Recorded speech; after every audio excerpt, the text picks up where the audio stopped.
Hello, dear students. I am Assistant Professor Rushali Ahir, and in today's session of Fermentation Technology Part 2nd, we are going to learn about the production of amino acids, in which we are going to study in detail the production of lysine.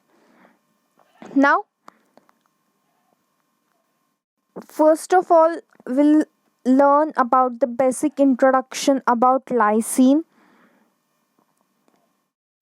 This lysine, it is the second amino acid which is made exclusively by using Corynebacterium glutamicum, and for the first time it was isolated from the casein. This lysine, it has been commercially introduced as a feed around 1956, and in the year 1978 the first fermented L-lysine was produced by Japan. They have started the industrial production of lysine for the first time, and here in diagram you can see the lysine production plant of BASF AG, which is located in the Korea. This is the Korean lysine production plant, which has the highest capacity of production of lysine. Their annual capacity of production is near about 1 lakh tons, means in a single year they can produce near about 1 lakh tons of lysine.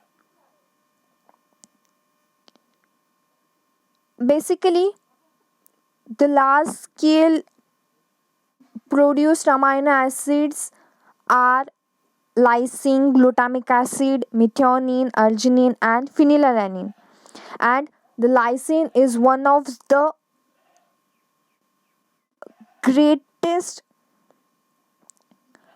amino acid produced nowadays. Near about more than 90% of total world's amino acid production, the lysine, it is produced about 90%.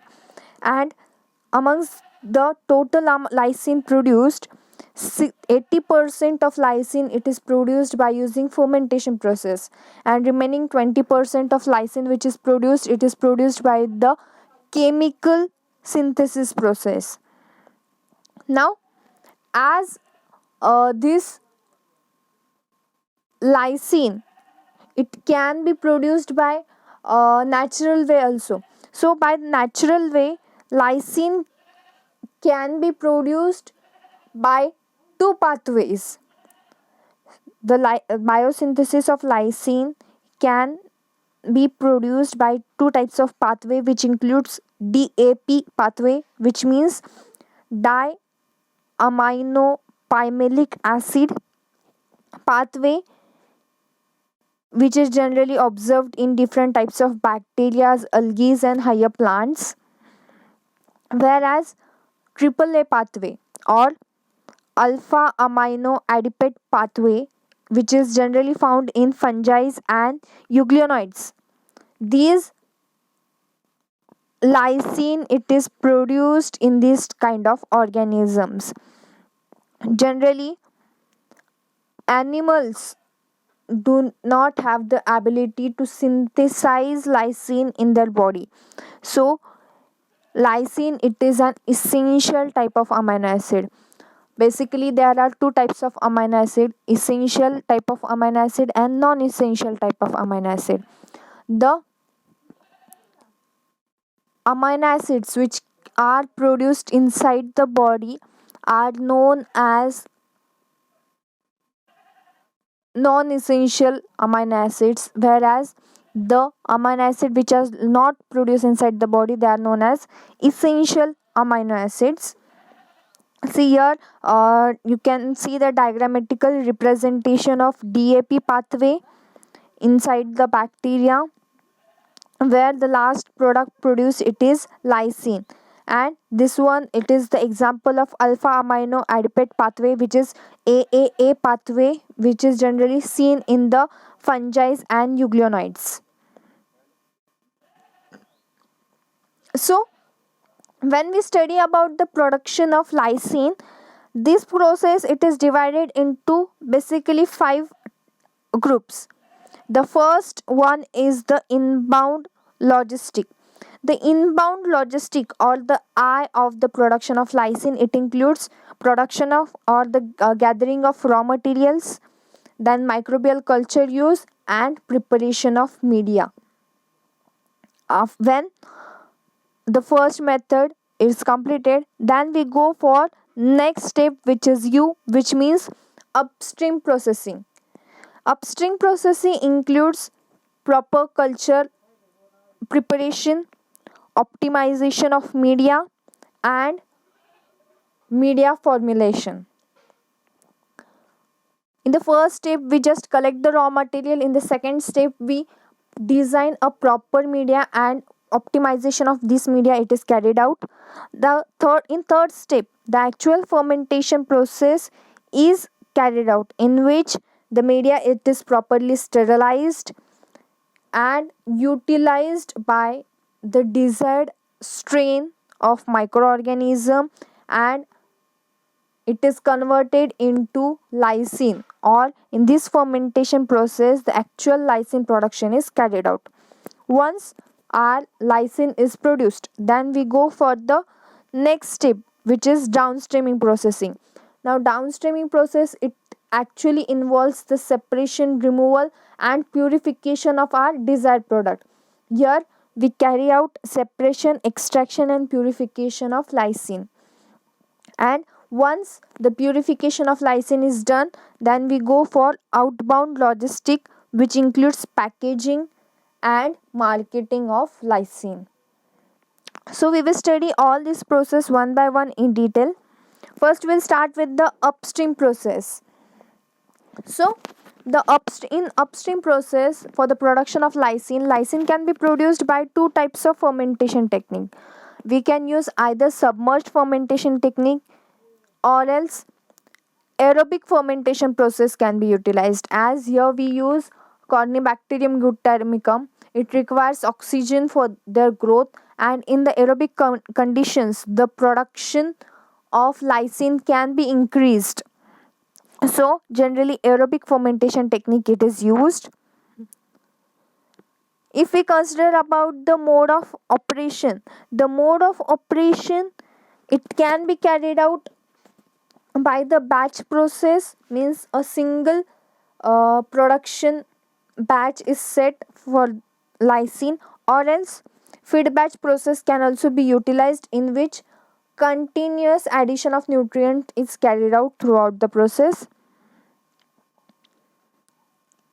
If we see the type of fermenter, generally for the production of lysine, stirred tank reactor is used, which helps in the continuous agitation, or airlift bioreactors are used. Airlift bioreactors are generally used for the proper aeration purpose, which helps in the aerobic fermentation process. Now let's see the microorganisms used. Generally the Cornybacterium glutamicum strain gives the high yield of lysine, or we can also use Brevibacterium glutamicum species for the production of lysine. This Cornybacterium glutamicum it is a gram positive bacteria which is generally present inside the soil. They are non-motile, rod shaped and does not have the ability to produce spores. And these the main advantage of using Cornybacterium glutamicum is it is a non-pathogenic bacteria, so the risk of other contamination and toxic effect can be avoided. Here you can see the electron microscopic picture of Cornybacterium glutamicum. So once the strain it is selected, our next step is inoculum development. Here you can see the exact diagram of inoculum development. We for the first time we take the ampules of Cornybacterium glutamicum. It is added in the small beakers or conical flask which contains media in less amount. Here you can see slowly or gradually we have increased the amount of media. First we prepare inoculum in the 100 ml, then this inoculum it is added in the 500 ml side by side in 1 liter, and slowly we increase the amount of inoculum, and media compositions also are increased so that we get a proper seed culture produced which can be used for directly fermentation process. Now we will study about the fermentation media. Generally the carbon source it is provided with the help of cane molasses. Cane molasses or beet molasses are used as a carbon source. And then corn strip liquor or soybean meal, they are added in the media as to provide the nitrogen source to our Cornybacterium glutamicum. And different types of minerals and salts are also necessary in the trace amount, like potassium dihydroxyphosphate or dipotassium hydroxyphosphate, calcium carbonate. Salts are required in the trace amount. Other trace elements like constip liquors are also added. Then there is a need of addition of anti-foaming agent which prevents the foam formation during the fermentation process.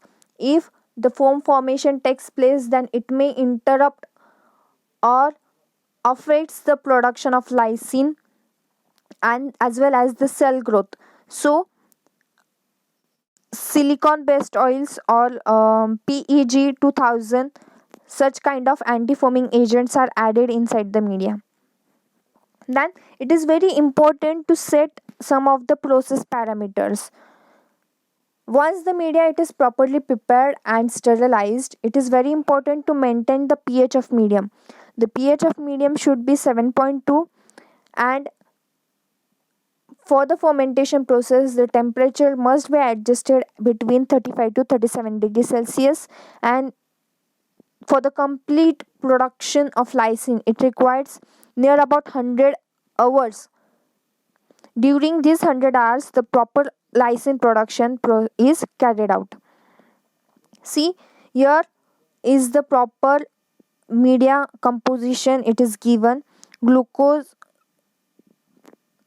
This composition is for 1000 ml or 1 liter. Glucose is added in 100 grams per liter, where urea 5 grams per liter, biotin 0.01 grams per liter, leucine it is added 0.4 grams per liter, magnesium sulfate it is added 2.85 grams per liter,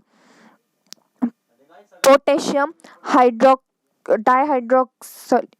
potassium dihydroxyphosphate it is added uh, in 0.5 grams per liter, whereas manganese sulfate it is added in very trace amount, near about 0.016 grams per liter. Calcium carbonate it is added in 20 grams per liter. Ammonium sulfate near about 46 grams per liter it is added. And a proper medium it is designed and it is added in main fermenter tank. After adding in main fermentation tank, it is before adding it is sterilized at 121 degrees Celsius for near about 20 minutes. At this moment, all the contaminants and other bacterial strains are completely killed. Once the media it is properly designed, after media it is added in fermenter,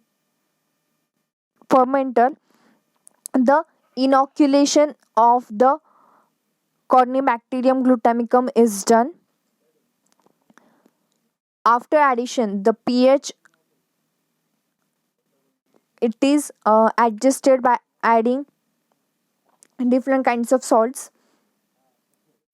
It is near about 7.2 pH it is adjusted. The temperature it is adjusted between 35 to 37 degrees Celsius, and the process is continuously run for 100 hours. Once the process it is completed, then we go for downstreaming process. In the downstreaming process, see here you can see the complete process flow chart. Here in the first process we properly design a medium. हम पहले process में क्या करते हैं, media design कर लेते हैं. Once our media it is properly designed, it is add sterilized and then added in the fermentation tank. This is our fermenter in which we add the nutrients like glucose syrup, molasses, and all the nitrogen source and carbon source are added in it. Water is added for the proper processing. After this, it is added in the fermentation tank. After adding in the fermentation tank, it is then passed here the complete fermentation process is run out. During this fermentation process, proper aeration and agitation is provided and temperatures are controlled. Once the process it is completed, then this ferment the media from the fermenter it is passed through buffer tank, and through buffer tank it passes through ultrafiltration process. In the ultrafiltration process, all the solid waste as well as cell debris are removed and pure effluent it is passed further.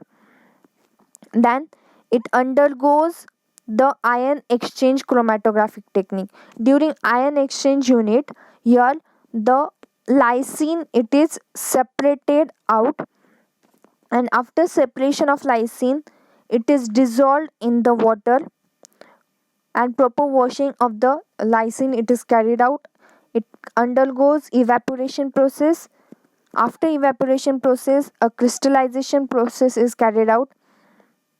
Then it is again filtered, and after filtration the crystals of lysine they are dried with the help of spray drying. After spray drying, they are passed to the packaging unit. There it is packed and stored until it is ordered in the market. This is the complete flow chart of production of lysine. We have already seen the upstream process. Once the upstream process it is completed, then we go for downstreaming process. For the recovery of L-lysine, several basically different processes have been developed. Generally, fermentation broth it is passed through ultrafiltration process. Once the fermentation process is completed, the whole media it is removed from the fermenter and it passed through the ultrafiltration process. In the ultrafiltration process, all the cell debris and other waste material it is removed, and our filtrate contains our product which is lysine. This ultrafiltration system it removes the cell debris and other suspended solids. After this, our subsequent liquor from the ultrafiltration it pass through the ion exchange column. In this ion exchange column, lysine it is selectively absorbed by using ion exchange resins, and these are washed with the help of aqueous ammonium solution. Once it is washed with aqueous ammonium solution, then we set this lysine for the evaporation process. After the evaporation process, we undergo this it is passed through the crystallizer.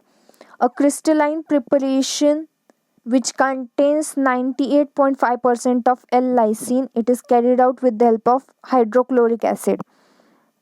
Here, it can be made by ion exchange chromatography also, evaporation and crystallization. So, once the ion exchange chromatography it is completed, in the ion exchange chromatography we elute or separate the lysine and wash this lysine with the help of aqueous ammonium solution. After this, the crystallization process it is carried out with the help of hydrochloric acid. Once the crystals of lysine it is formed, these crystals they are dried with the help of spray drying. Direct spray drying helps in the elution of lysine crystals. Once they are dried, after drying, these lysine they are stored in particular tank, they are packed properly and then they are sold in the market. This is the complete downstream process. Then uses of lysine. Lysine they are generally used in the food supplements because it is the high nutritional supplement, and it can be used as food decorants in different types of beverage industries. Nutritional sport drinks, generally lysine it is used. It also has a great medical importance in the pharmaceutical industries. Lysine it is used in the prevention and treatment of cold sores which is caused by the herpes simplex virus. So it gives the prevention against the viral infections. Different kinds of cosmetics, personal care product, baby care products, bath products, eye makeup and shaving kits consist of the lysine, which gives a specific health and personal care. Different kind of animal feed and fertilizers also include the amount uses the lysine, whereas other industries as uses lysine as the intermediate product for the production of different kinds of chemicals. So this was all about the production of lysine at the industrial level. Thank you.